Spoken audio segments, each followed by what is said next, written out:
final match between Georgia Tech and UC Davis. It's all gonna come down to this final solve. And just like that, UC Davis takes the whole thing. Berkeley shows San Diego they're not here to mess around. And Andrew takes that solve from Hamza. What a match.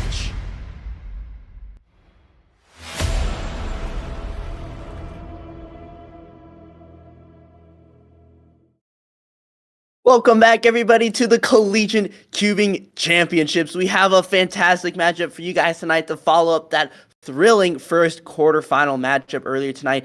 Number 1 UW-Madison taking on number 9 Vanderbilt. It's going to be a super exciting matchup. In fact, I think this one's going to be even closer than Berkeley UCLA. It's going to be a super close matchup. It's going to be super exciting. Now, Vanderbilt, they're number 9. They have a little bit of a disadvantage, and you can see that in their times, but Vanderbilt has been a powerhouse throughout. They upset number 8 Penn State, which was a super powerful team. And they did really good against Penn State. It's going to be a fantastic matchup, and we don't want to delay any longer. Our coin flip tonight is going to be done by the one, the only Luke Greiser. What's up, everyone? Luke Greiser coming to you from the car. I have been asked to do the coin toss for the UW-Madison versus Vanderbilt match in the Collegiate Cubing Championship. So UW-Madison will be heads and Vanderbilt will be tails. I'm not very good at flipping a coin, but I'm going to try my best. So it is heads. So UW-Madison is going to start. Madison taking an early dub. They're going to be getting things kicked off. Let's take one quick second to meet our first two competitors. Carter on the left side of your screen, 775 average. I believe he's also... Yes, he's going to be our number 5 top solver in this tournament. In fact, number 6 is also on UW-Madison. And number 2 also repping UW-Madison squad. Jonathan for Vanderbilt, 895 average. So as you can see, Vanderbilt coming in with a slight disadvantage here. UW-Madison taking a little bit of an edge, but it's going to be close. And frankly, I think I speak for all of us when I say that I have been blown away by the quality of the solving on the Vanderbilt squad.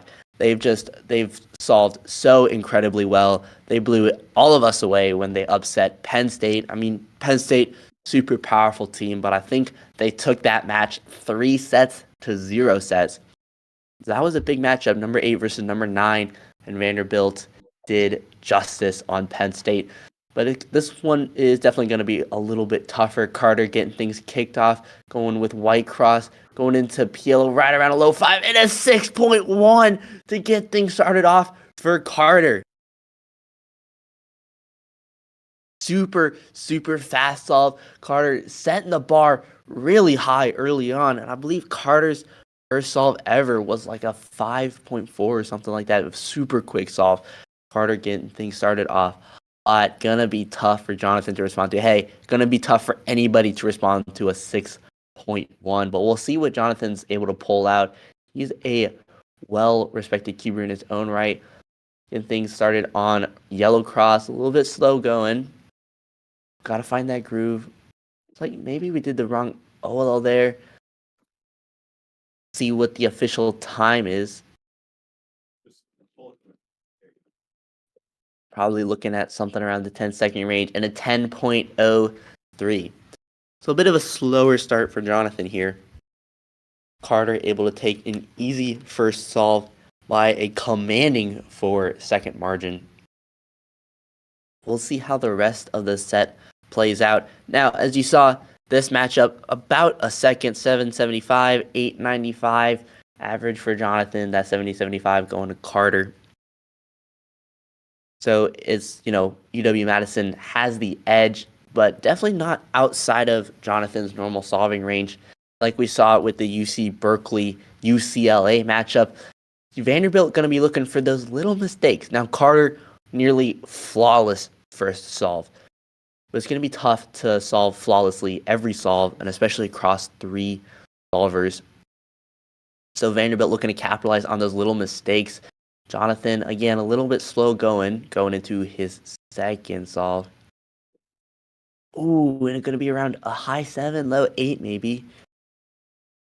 Be 794 for Jonathan. So a great second solve. Going to put a little bit of pressure on Carter here. See what he can pull out. Now Carter, he looks locked in. He's here to solve a cube. He ain't here to mess around. He is here for business. So we'll see what Carter pulls out this second solve. Jonathan waiting intently for Carter's time to come in. Like Carter may be looking at red cross. Oh, looks like he's actually going to be going with white cross here. Interesting, but he starts with white face top.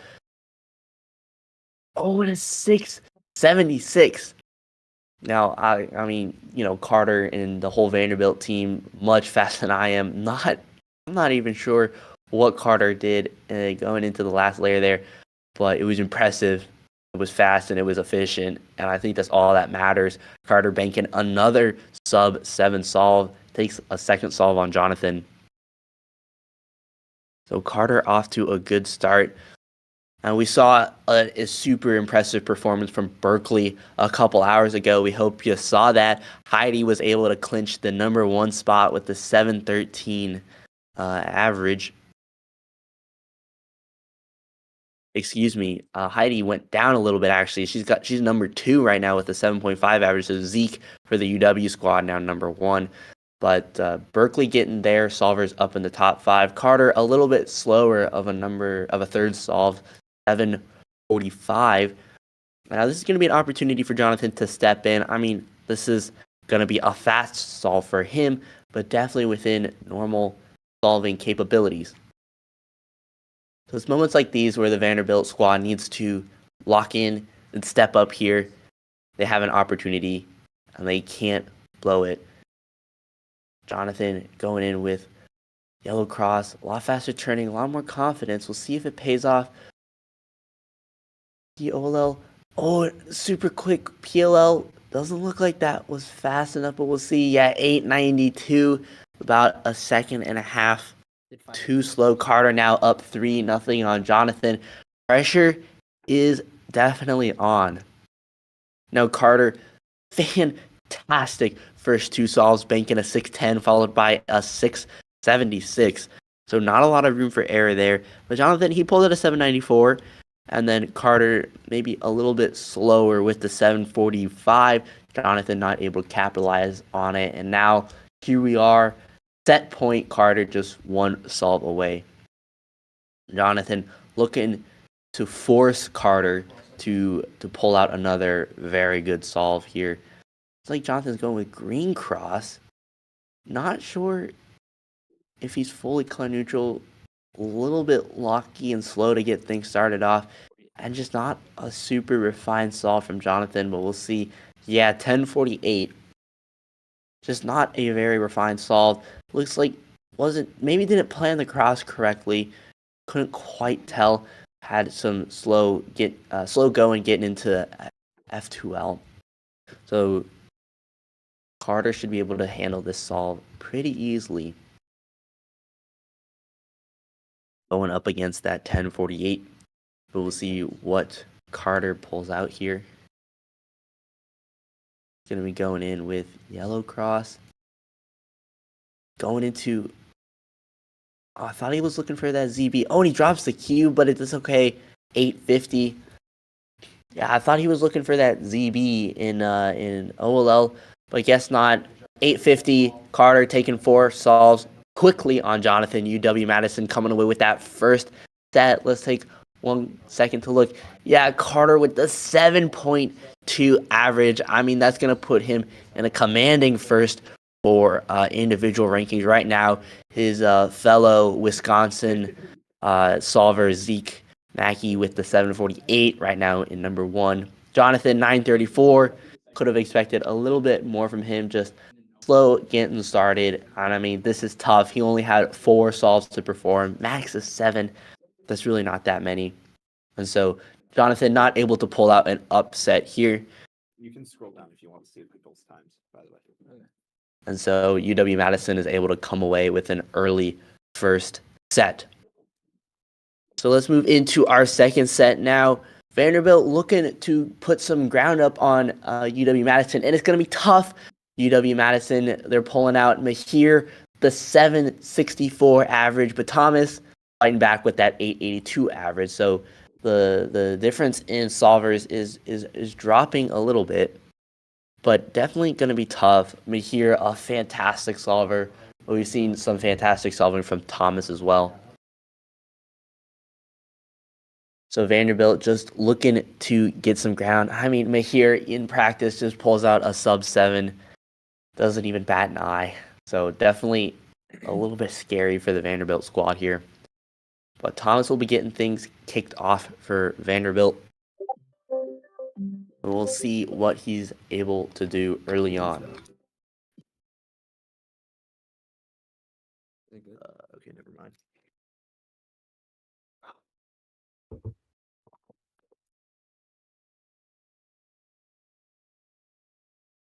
Thomas looking at white cross here.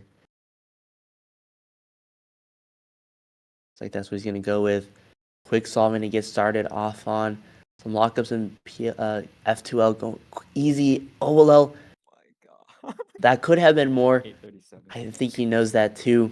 It should have been a slow. Had some lockups, just not super clean transitions. 837. Very well, probably could have been a sub 8.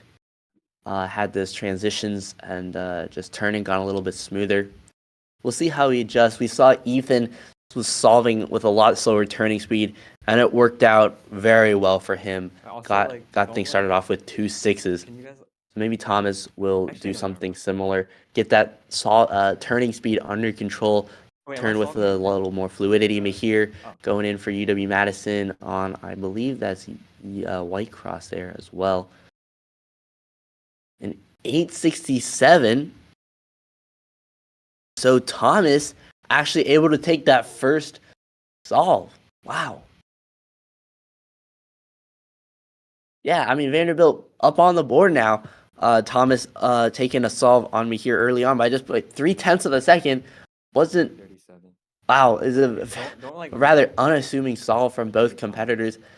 But Thomas able to put some points up on the board for Vanderbilt.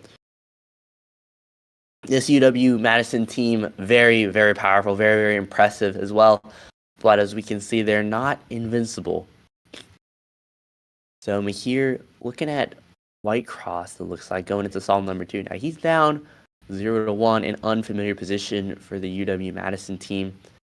Yeah, just a little bit slow getting started, but super quick turning, super confident turning. Oh, and he drops the cube!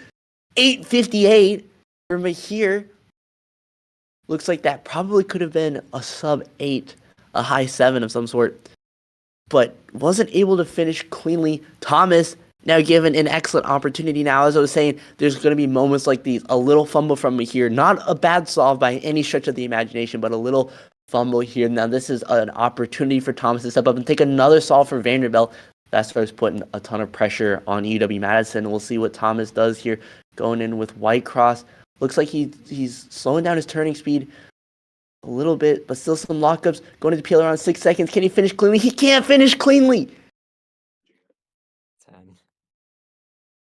10:27 for Thomas.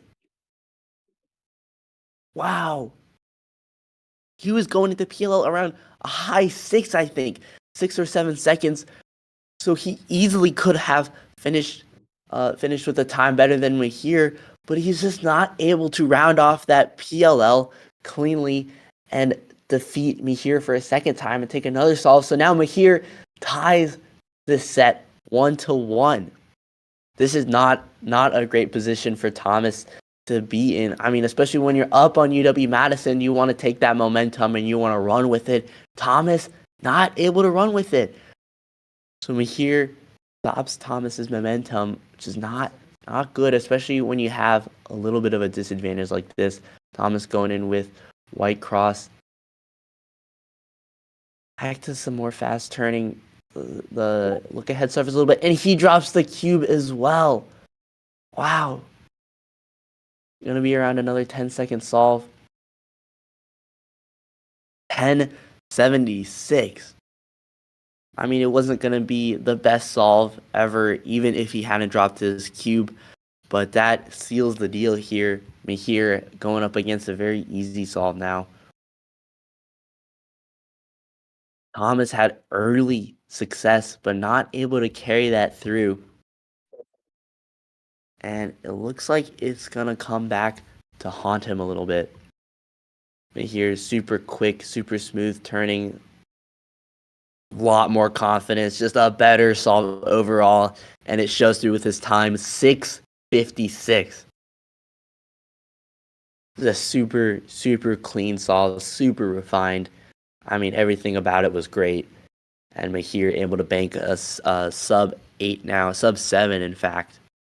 Takes another solve. Now Thomas was up by 1, now down by 1. Not good for the Vanderbilt crew. Thomas looking to get things going. I mean, this has been probably Vanderbilt's toughest challenge yet. They first faced off against my school, University of Alabama, and I hate to say it, but they definitely did us in quite a bit. Now Mihir, yeah, another not fantastic solve, another 8:58. Just wasn't super great for Mihir. Looks like just maybe difficulties looking ahead, some lockups, just a little bit slower. So now this is another opportunity for Thomas to close that gap a little bit. He knows he can beat an 8:58, but he's got to lock in.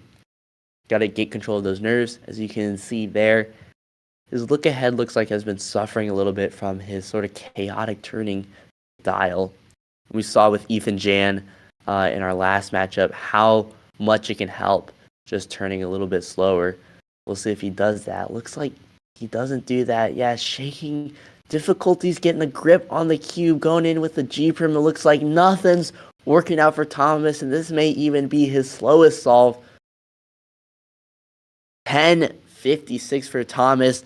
Disaster striking Thomas and the Vanderbilt team right now. Thomas able to put points up on the board early, and he knows he should have taken another solve there to tie things up. But now Mihir is just one solve away from taking the second set and putting down all of Vanderbilt's collegiate cubing hopes and dreams.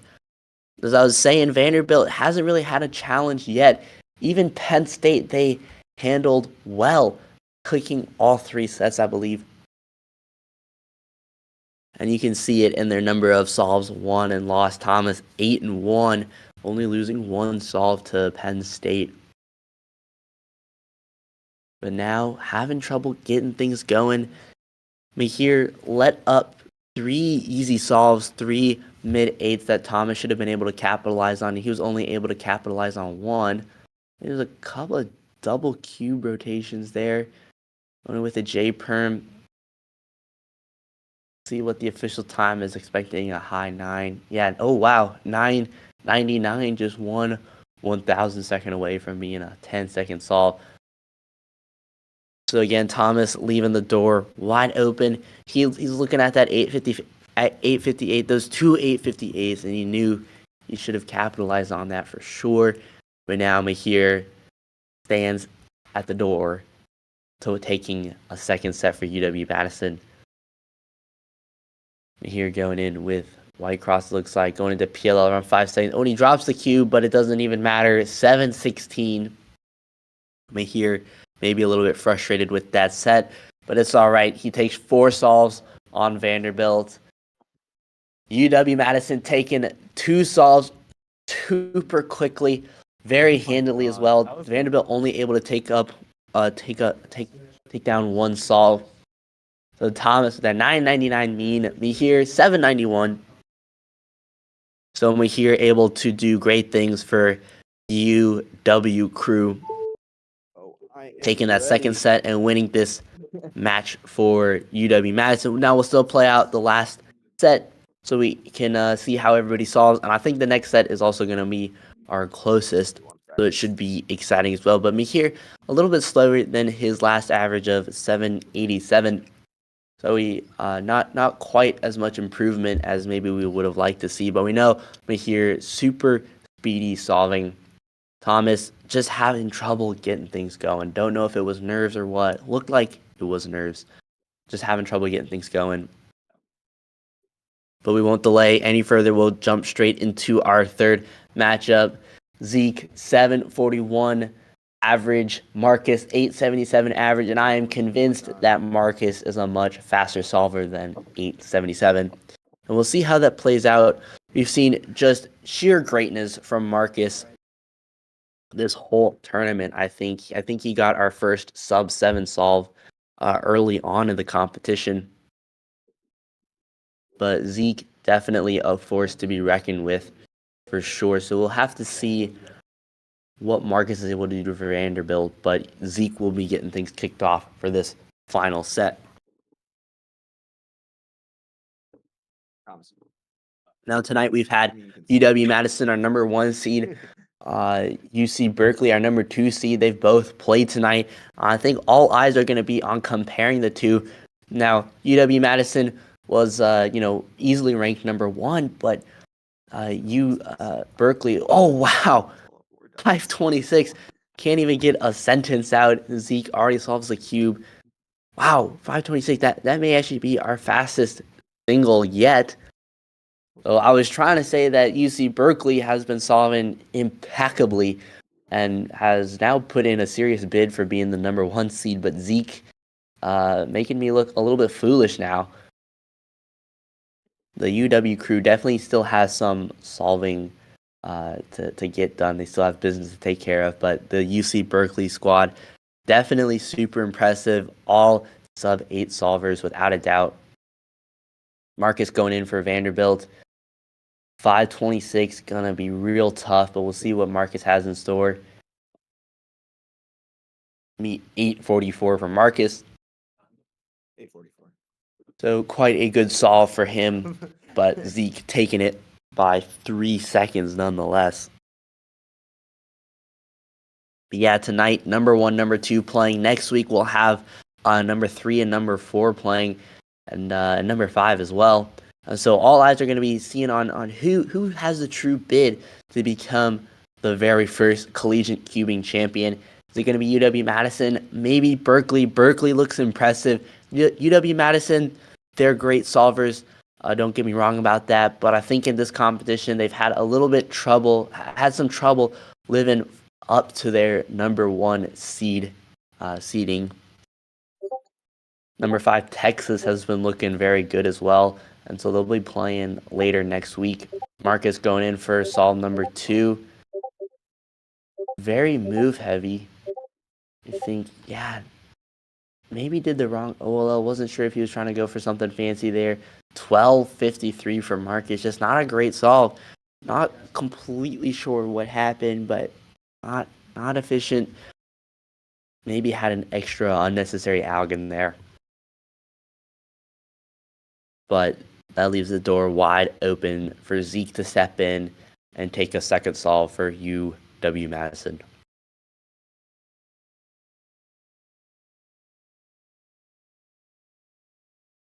Zeke looks like he's taking a good look at White Cross here. Going into PLL sub 5 and a 655 for Zeke. I mean, you see from these number 1 and number 2 seeds, just fantastic solving around the board. There's so little to say about it. It's just such a well-rounded, well-refined, calculated solve. It's tough to say. It's tough to point out anything bad. It's tough to name all the things that were good about it. So Zeke going in for solve number 3. Looks like he's taking a look at White Cross. That's what he's going to go with. Going into PLL slow 4, 6, 18 for Zeke. Excuse me, I think it was a high 4. Yeah, and I mean, these solves are just tough to beat. There's not going to be many teams out there that can compete against these solves. I mean, obviously the obvious choice would be number 2, UC Berkeley. But even then, Zeke is putting up a commanding sub 7 average, and I think UC Berkeley still has to bank in a sub 7 average. So UW-Madison, making their number one, justifying their number one seeding for everybody right here. We'll see what Marcus is able to do for Vanderbilt going in with green cross. Going into PLL around 5 seconds. Some lockups, super lucky PLL, not able to finish it in a timely fashion. 9:44 for Marcus.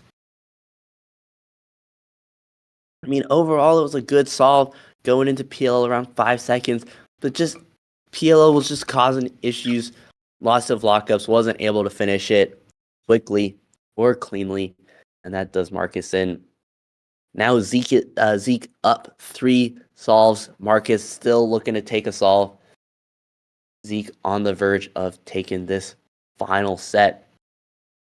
Looks like Marcus is looking at blue cross here. That's what he's going to go with.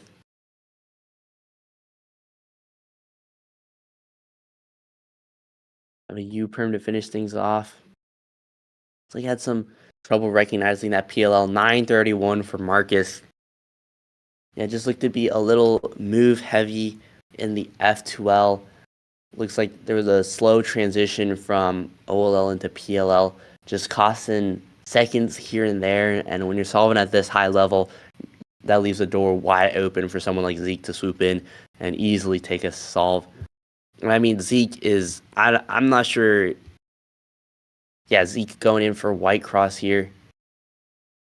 Going into PLL around 6 seconds. 7:53 for Zeke. So looks like he's a little bit frustrated with that solve, but easily taking that final set. So yeah, I think that's going to be a sub-7 average for Zeke without a question there. The UW-Madison sweeping Vanderbilt. Vanderbilt only able to take 1 solve this entire matchup. It was a tough match. We'll take one last look at this final set. Yeah, Zeke with the 6:38 mean on the set. Wow. That's going to put him commandingly in number 1 for individual rankings as well. And that's going to do wonders for the UW team average. And right now, UC Berkeley was actually ranked above them. But now, after this, I think UW-Madison is unquestioningly going to be number 1, a powerhouse of a team. As much as I want to say their round 2 debut was a little bit slow going, you look at a set like this and you feel a little bit stupid, to be honest, because that's a very impressive set. Gonna be a juggernaut throughout this whole tournament. Before we leave, let's take one quick look at our bracket. I think this is a little bit outdated, but maybe we can still glean something from it. So yeah, UW-Madison looking to face off the winner of UT Austin, UNC Chapel Hill, who will be playing next week. And I'll just mention it here if you didn't catch it earlier. UC Berkeley beat UCSB a couple weeks back, and then they took down UCLA, so they'll be moving into the semifinals. UW-Madison and UC Berkeley definitely eyeing each other down, but UC Berkeley got a tough road ahead. Either Ohio State or Georgia Tech. UT Austin, UNC Chapel Hill is also going to make trouble for UW-Madison.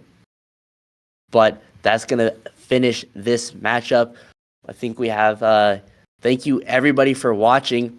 Yeah, it's gonna be a tough road for UW-Madison and UC Berkeley, but they're powerhouses. They're gonna steamroll through some of the competition, but they're gonna have stiff competition moving forward as well. But yeah, thank you everybody for watching these first 2 quarterfinal matchups of the Collegiate Cubing Championship. We're going to have another quarterfinal matchup next week on Thursday as well. In fact, I think we'll have our final 2 quarterfinal matchups next week. And let's see if we can get that pulled up right now. UNC Chapel Hill, number 4 versus number 5 Texas. March 27th at 8 p.m. on this YouTube channel as well. It's going to be our 3rd quarterfinal matchup, and I don't want to spoil too much, but we are going to have a very, very, very special guest commentator on, so you do not want to miss that matchup. And number 4, number 5, going to be super close, one of our closest matchups so far. But thank you, everybody, for watching. This is Martin signing off.